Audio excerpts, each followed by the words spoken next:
ശ്രീനാഥ് വാസിൻ്റെ ഒരു അവസ്ഥ ഞാൻ ആലോചിച്ച് നോക്കുന്നത്. ഇന്ന് രാവിലെ ഒരു ന്യൂസ് കണ്ടു. ശ്രീനാഥ് വാസി ഹൈക്കോടതിയിൽ മുൻകൂർ ജാമ്യം തേടി എന്നുള്ളത്. അപ്പോൾ കുറച്ച് ദിവസം മുമ്പ് ഞാൻ തന്നെ ഒരു വീഡിയോ ചെയ്തിട്ടുണ്ടായിരുന്നു. ആലപ്പുഴയിൽ വെച്ചിട്ട് ഹൈബ്രിഡ് സബ്സ്റ്റൻസ് പിടിച്ച ഒരു കേസിൽ ഒരു ലേഡിയും പിന്നെ വേറൊരാളും അകത്തായിരുന്നു.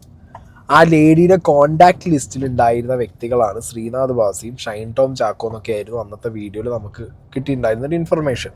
അപ്പം അത് കഴിഞ്ഞ് പിന്നെ കുറച്ച് അപ്ഡേറ്റ്സ് വന്നത് ഇവർ ഈ പറഞ്ഞ സെക്സ് റാക്കറ്റ് പരിപാടി, ഈ സിനിമാക്കാർക്കിടയിൽ സ്ത്രീകളെ സപ്ലൈ ചെയ്യുന്ന പരിപാടി, അങ്ങനത്തെ ഒക്കെ കുറേ കുൽസിത പരിപാടികൾ കാണിക്കുന്ന ഒരു ലേഡിയാണെന്നും ഇവർ ഇടനിലക്കാരിയായി നിന്ന് ഈ മാമൻ മാമി സെറ്റപ്പ് ചെയ്തിട്ട് സിനിമാക്കാരിലേക്ക് ഈ സ്ത്രീകളെ എത്തിച്ചു കൊടുക്കുന്ന റാക്കറ്റ് ആണ് ഇവർ എന്നുള്ള വ്യക്തമായ തെളിവുകൾ ഫോണിൽ നിന്ന് ഇവരെ പിടിച്ച പോലീസുകാർക്ക് കിട്ടിയിട്ടുണ്ട്.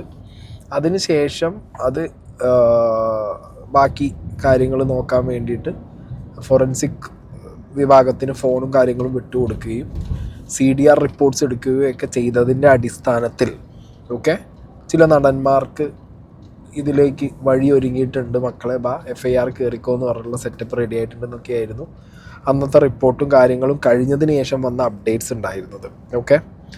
അപ്പോൾ ഞാനിവിടെ ന്യൂസ് ക്ലിപ്പ് പ്ലേ ചെയ്യാം. ഹൈബ്രിഡ് കഞ്ചാവ് കേസിലെ ഒന്നാം പ്രതി തസ്ലീമ സുൽത്താനയുടെ ഫോൺ പരിശോധനയിൽ നിന്നുമാണ് പെൺവാണിഭ കച്ചവടങ്ങളെ സംബന്ധിച്ച വിശദാംശങ്ങൾ പുറത്തുവരുന്നത്.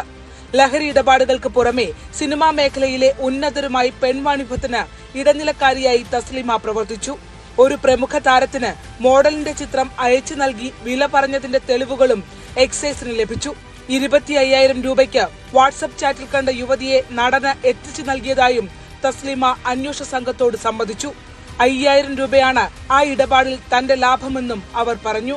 ആലപ്പുഴ പുന്നമടയിൽ പ്രമുഖ ഹോട്ടലിൽ നടന്ന ടിക്കറ്റ് വെച്ചുള്ള നിശാപാർട്ടികളുമായി ബന്ധപ്പെട്ടും എക്സൈസും പോലീസും അന്വേഷിക്കുന്നുണ്ട്. ഫെബ്രുവരി 28, മാർച്ച് 8 തീയതികളിലായാണ് പാർട്ടി സംഘടിപ്പിച്ചത്. എറണാകുളത്ത് നിന്നുമാണ് ഏറ്റവും കൂടുതൽ യുവതിയുവാക്കൾ ടിക്കറ്റ് വാങ്ങി ആലപ്പുഴയിലെത്തിയത്. വനിതാ ദിനത്തോടനുബന്ധിച്ച് നടത്തിയ പരസ്യത്തിൽ സ്ത്രീകൾക്ക് സൗജന്യമായി മദ്യം നൽകുമെന്നും ഓഫർ ഉണ്ടായിരുന്നു. അതെ, സ്ത്രീ വുമൻസ് ഡേ പരിപാടികൾക്കൊക്കെ നടത്താൻ പറ്റിയ പരിപാടിയാണ് ലഹരി പാർട്ടിയും പെൺവാണിഭവും. കൊള്ളാം, നന്നായിട്ടുണ്ട്. അപ്പോൾ എന്താണെങ്കിലും ഇങ്ങനത്തെ ഒരു ന്യൂസ് അപ്ഡേറ്റ് വന്നിട്ടുണ്ടായിരുന്നു. അപ്പം തന്നെ ഞാൻ അങ്ങനെ വിചാരിച്ചിട്ടുണ്ടായിരുന്നു മനസ്സിൽ, ഇവരുടെ ഫോണും കാര്യങ്ങളൊക്കെ ചെക്ക് ചെയ്യുമ്പോൾ അത് ഫോറൻസിക് ചെക്കിങ് കൂടി ആവുമ്പോൾ ഡീറ്റെയിൽഡ് CDR റിപ്പോർട്ടും കൂടി കിട്ടുമ്പോൾ ആർക്കൊക്കെ മെസ്സേജ് അയച്ചിട്ടുണ്ട്, എന്തൊക്കെ മെസ്സേജ് അയച്ചിട്ടുണ്ട്, എന്തൊക്കെ ഡീലുകൾ ഇവരൊക്കെ തമ്മിൽ നടന്നിട്ടുണ്ട് എന്നുള്ളതൊക്കെ ഏകദേശം ഒന്ന് ക്ലാരിറ്റി കിട്ടുമല്ലോ. അപ്പോൾ 1-2 നടന്മാർ, ഞാൻ അന്ന് എൻ്റെ വീഡിയോ പറഞ്ഞിട്ടുണ്ടായിരുന്നു, ഒരു പ്രമുഖ യുവ നടനടക്കം കുടുങ്ങാനുള്ള എല്ലാ ചാൻസും ഉണ്ട് എന്നുള്ളത്. എന്താണെന്നുണ്ടെങ്കിലും ഇങ്ങനെ ഈ ന്യൂസ് ഇങ്ങനെ അപ്ഡേറ്റ് ചെയ്ത് ഇതിങ്ങനെ എസ്കലേറ്റ് ചെയ്ത് ഈ കേസ് ഇങ്ങനെ ഫ്ലെയർ അപ്പ് ആയപ്പോഴാണ് ഇന്ന് രാവിലെ ശ്രീനാഥ് വാസി അയ്യോ ഞാൻ പെട്ടേ എന്നുള്ളൊരു പേടിയുണ്ട്. കാരണം ഇതുവരെ FIR ഇട്ടിട്ടില്ല, ശ്രീനാഥ് വാസിൻ്റെ പേര് എവിടെയും കൊടുത്തിട്ടില്ല. പിന്നെ എന്തിനാണ് മുൻകൂർ ജാമ്യത്തിന് ഓടിപ്പോയെന്ന് അറിയില്ല. എന്താണെങ്കിലും മുൻകൂർ ജാമ്യത്തിന് ശ്രീനാഥ് വാസി പോയി മുൻകൂർ ജാമ്യം കിട്ടാൻ വേണ്ടി മുൻകൂർ ജാമ്യം കൊടുത്തതിൽ എഴുതി വെച്ച കാര്യങ്ങൾ ഇനി ഡീറ്റെയിൽ ആയിട്ട് നിങ്ങൾ കേൾക്കണേ. ഈ തസ്ലിമയെ പിടികൂടിയപ്പോൾ തസ്ലിമയുടെ ഫോണിൽ നിന്ന് തന്നെ ശ്രീനാഥ് ബാസിയുമായുള്ള നടത്തിയിട്ടുള്ള ചാറ്റിന്റെ വിവരങ്ങൾ എക്സൈസിന് ലഭിച്ചിരുന്നു. അതിന്റെ അടിസ്ഥാനത്തിലാണ് ഈ നടന്മാർക്കുൾപ്പെടെ താൻ ഇത്തരത്തിലുള്ള ലഹരി വസ്തുക്കൾ നൽകിയിരുന്നുവെന്ന് തസ്ലിമയും മൊഴി നൽകിയിട്ടുണ്ട്. ഇപ്പോൾ നിലവിൽ ഈ മുൻകൂർ ജാമ്യം തേടി ശ്രീനാഥ് ബാസി കോടതിയെ സമീപിച്ചിരിക്കുകയാണ്. ആ ഘട്ടത്തിലാണ് ഇത് എങ്ങനെയാണ് തസ്ലിമയെ പരിചയം എന്നുള്ള കാര്യത്തിൽ ഒരു വിശദീകരണം നൽകിയിട്ടുള്ളത്. അത് എത്രമാത്രം വിശ്വാസയോഗ്യമാണെന്നുള്ള കാര്യങ്ങളെല്ലാം ഇനി തുറന്ന് കോടതി ഉൾപ്പെടെ പരിശോധിക്കേണ്ടതാണ്. ഏതായാലും ശ്രീനാഥ് ബാസി പറയുന്നത് കഴിഞ്ഞ നവംബറിലാണ് ഈ തസ്ലിമയെ പരിചയപ്പെടുന്നത്. അന്ന് മറ്റൊരു സുഹൃത്ത് മുഖേന ക്രിസ്റ്റീന എന്ന പേരിലാണ് തസ്ലിമയെ പരിചയപ്പെടുന്നത്. തന്റെ ചിത്രങ്ങളെല്ലാം കാണുന്നത് ഭയങ്കര ഫാനാണെന്ന് പറയുന്നു.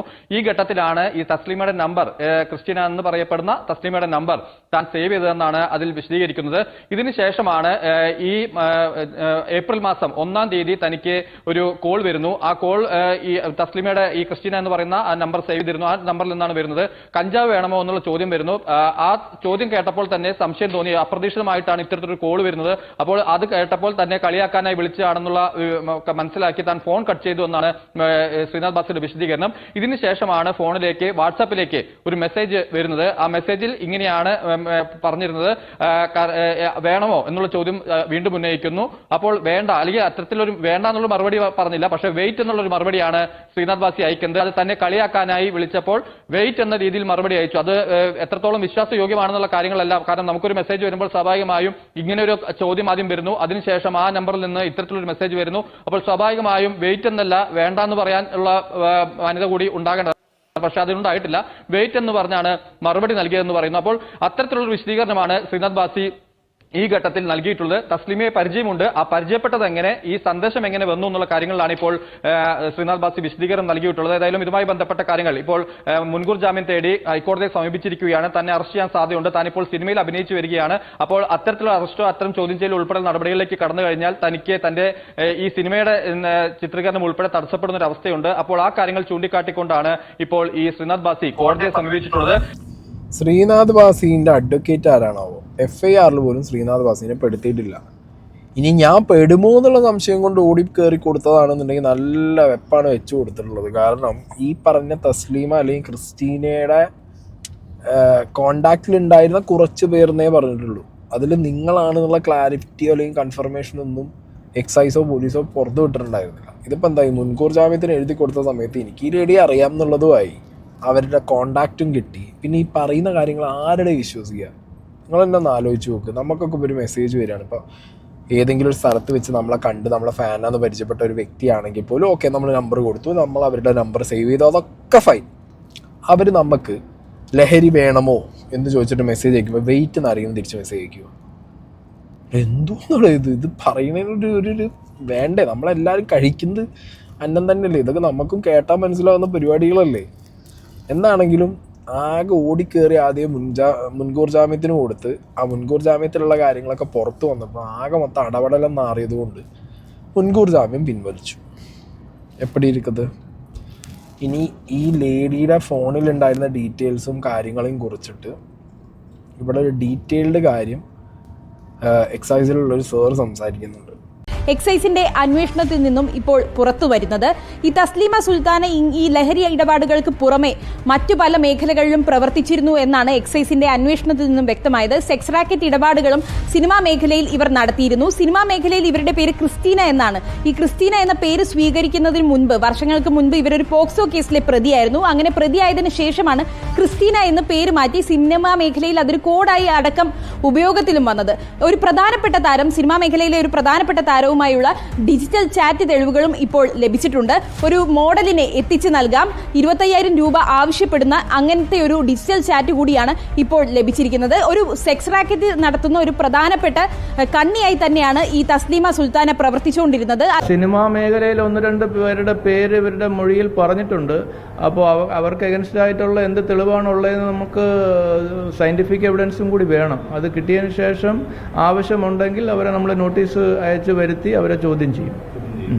നിലവിൽ നമുക്ക് എന്തെങ്കിലും തെളിവുകൾ ഈ മറ്റ് ആളുകൾ ഈ 2 പേരല്ലാതെ മൂന്നാമതൊരാൾക്ക് ഇതിനകത്ത് ഇൻവോൾവ്മെന്റ് തെളിവ്, ശാസ്ത്രീയ തെളിവ് നിലവിലില്ല. നിലവിൽ ശാസ്ത്രീയ തെളിവില്ല. നമ്മുടെ ഈ പ്രാഥമിക അന്വേഷണത്തിലും ചോദ്യം ചെയ്യലിലുള്ള തെളിവ് മാത്രമേ ഉള്ളൂ. ശാസ്ത്രീയ തെളിവുകൾ കിട്ടുമെന്നാണ് നമ്മൾ പ്രതീക്ഷിക്കുന്നത്. മൊബൈൽ ഫോണും മറ്റ് CDRും ഒക്കെ വന്നു കഴിയുമ്പോൾ നമുക്കൊരു ശാസ്ത്രീയ തെളിവ് കിട്ടാനുള്ള സാധ്യത ഉണ്ട്. സിനിമാ മേഖലയായിട്ട് 7-8 വർഷത്തെ ബന്ധമുണ്ട്. ഏതൊക്കെയോ സിനിമയിൽ അഭിനയിച്ചിട്ടുണ്ട് എന്നാണ് അവർ പറയുന്നത്. നമുക്കതിന് തെളിവൊന്നുമില്ല.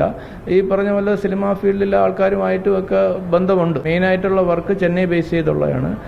സ്ക്രിപ്റ്റുകൾ ട്രാൻസ്ലേറ്റ് ചെയ്ത് കൊടുക്കുന്ന ജോലിയാണ് ഇവർ ചെയ്യുന്നതെന്നാണ് നിലവിൽ പറഞ്ഞിട്ടുള്ളത്. പിടിയിലായ ലേഡിയുടെ മൊഴി അനുസരിച്ച് ബന്ധമുള്ള വ്യക്തികളുടെ പേരൊക്കെ എക്സൈസിനോടും പോലീസിനോടും പറഞ്ഞിട്ടുണ്ട്. ഫോറൻസിക് തെളിവുകളുടെ ഡീറ്റെയിൽസ് വരുന്നതോട് കൂടിയിട്ട് പെടുമെന്നുള്ള പേടി കാരണമായിരിക്കും ഓടിക്കേറിയിട്ട് മുൻകൂർ ജാമ്യത്തിന് കൊടുത്തത്. ഞാൻ അറിഞ്ഞത് സിനിമ ഇൻഡസ്ട്രിയിൽ ഈ അടുത്ത കാലത്തൊക്കെ ശ്രീനാഥ് ബാസി സിനിമയിൽ അഭിനയിക്കാൻ പോയതൊക്കെ സെറ്റിൽ വിത്ത് പാരൻസ് ഒക്കെയാണ് പോയിട്ടുള്ളതെന്നാണ്. അങ്ങനെ വന്നാൽ മതി എന്നൊക്കെ ചില സിനിമാക്കാർ പറഞ്ഞുകൊണ്ട് അങ്ങനെ പോയി എന്നൊക്കെ കേൾക്കാൻ ഇടയായിട്ടുണ്ടായിരുന്നു. എത്രത്തോളം ശരിയുണ്ടെന്ന് അറിയില്ല. കാരണം ഇങ്ങനത്തെ സീനുകൾ കുറച്ച് വള്ളി പിടിക്കുന്ന ഒരു മനുഷ്യനായതുകൊണ്ട് അങ്ങനെ പറഞ്ഞിട്ടുണ്ടായിരുന്നു എന്നാണ് കേട്ടത്. എന്താണെന്നുണ്ടെങ്കിലും ഇപ്പം നടന്നുകൊണ്ടിരിക്കുന്ന സിനിമേൻ്റെ ഷൂട്ട് നടക്കില്ല, നിന്ന് പോകുന്നുള്ള പേടി കൊണ്ട് മുൻകൂർ ജാമ്യത്തിന് പോയി എന്നൊക്കെ പറയുമ്പോൾ അട്രോഷ്യസ് ആയിട്ടാണ് തോന്നുന്നത്. മനസ്സിലായ? ഇതൊരു മാതിരി മറ്റേ ഞാൻ അന്ന് പറഞ്ഞ പോലെ CID മൂസ സിനിമയിലുണ്ടല്ലോ, ജഗതി പറയുന്ന പോലെ ഇത് എന്നെ ഉദ്ദേശിച്ചാണ്, എന്നെ മാത്രം ഉദ്ദേശിച്ചാണെന്ന് പറഞ്ഞ പോലെ കേസ് വന്നു. അത് ഫോണിൽ നിന്ന് ഡിജിറ്റൽ എവിഡൻസ് കിട്ടിയിട്ടുണ്ട്. അത് പ്രാഥമിക നിരീക്ഷണത്തിൽ ഇന്ന വ്യക്തികളാണെന്നുള്ളത് എക്സൈസിനും പോലീസിനും മനസ്സിലായി. അവരും മൊഴി കൊടുത്തു ഇന്ന വ്യക്തികൾ എന്നുള്ളത്. ഈ ഫോറൻസിക് റിസൾട്ടും കൂടി വരുന്നതിൻ്റെ മുമ്പ് മുൻകൂർ ജാമ്യം എടുത്തിട്ട് സേഫ് ആവാമെന്ന് വിചാരിച്ചിട്ടാണോ എന്നുള്ളത് അറിയില്ല. എന്താണെങ്കിലും ഞാൻ ഇപ്പോഴും ആലോചിച്ച് നോക്കുന്നത് ഒരു സെലിബ്രിറ്റിയാണ്. ഓക്കെ, ഇയാളായിട്ട് ചുറ്റിപ്പറ്റിയിട്ട് ഇങ്ങനത്തെ കുറേ സബ്സ്റ്റൻസിൻ്റെ ഒക്കെ കഥകൾ ഓൾറെഡി ഉണ്ട്. അതിൻ്റെ കേസും കൂട്ടവും കാര്യങ്ങളൊക്കെ ആയിട്ട് കുറേ കഴിഞ്ഞതുമാണ്. അങ്ങനെയുള്ളൊരു സാഹചര്യത്തിൽ പറ്റിക്കാൻ വേണ്ടിയിട്ടോ മൊബൈൽ നമ്പർ കൊടുത്തു എന്നുള്ളത് പിന്നെ നമുക്ക് ഓക്കെ ഫൈൻ, ഒരു സെലിബ്രിറ്റിയാണ്, കണ്ട് സംസാരിച്ച് ഫാനാണെന്ന് പറഞ്ഞപ്പോൾ നമ്പർ കൊടുത്തു. ഓക്കെ, കൊടുത്ത ഫാന് ഇങ്ങനെ എന്താ പറയുക ഹൈബ്രിഡ് സബ്സ്റ്റൻസ് വന്നിട്ടുണ്ട്, വേണമെന്ന് ചോദിച്ച് വിളിക്കുക, മെസ്സേജ് അയക്കുമ്പോൾ ബ്ലോക്ക് ആക്കിയിട്ടെങ്കിലും പോയാൽ പോരടെ. വെയിറ്റ് എന്നൊക്കെ പറഞ്ഞിട്ട് എന്തുണ്ടാക്കാനാണ് പോയത്? ഇത് കൺവിൻസ് ചെയ്യുക വെയിറ്റ് എന്ന് പറഞ്ഞിട്ട്, ഞാൻ വെയിറ്റ് ചെയ്യും, ഞാൻ പോയി വരാമെന്നോ? ഇതൊക്കെ വിശ്വസിക്കണോ നാട്ടുകാർ? അതാണെങ്കിൽ കൊള്ളാം. ആദ്യം രാവിലെ മുൻകൂർ ജാമ്യത്തിന് കൊടുക്കുന്നു, കൊടുത്ത മുൻകൂർ ജാമ്യത്തിൻ്റെ കൊടുത്ത കാര്യങ്ങൾ പുറത്തു വന്നപ്പോൾ അത് പിൻവലിക്കുന്നു. അല്ല നാടകം. സിനിമേനേക്കാൾ നല്ല അഭിനയമാണ് ഈ ചെങ്ങായി റിയൽ ലൈഫിൽ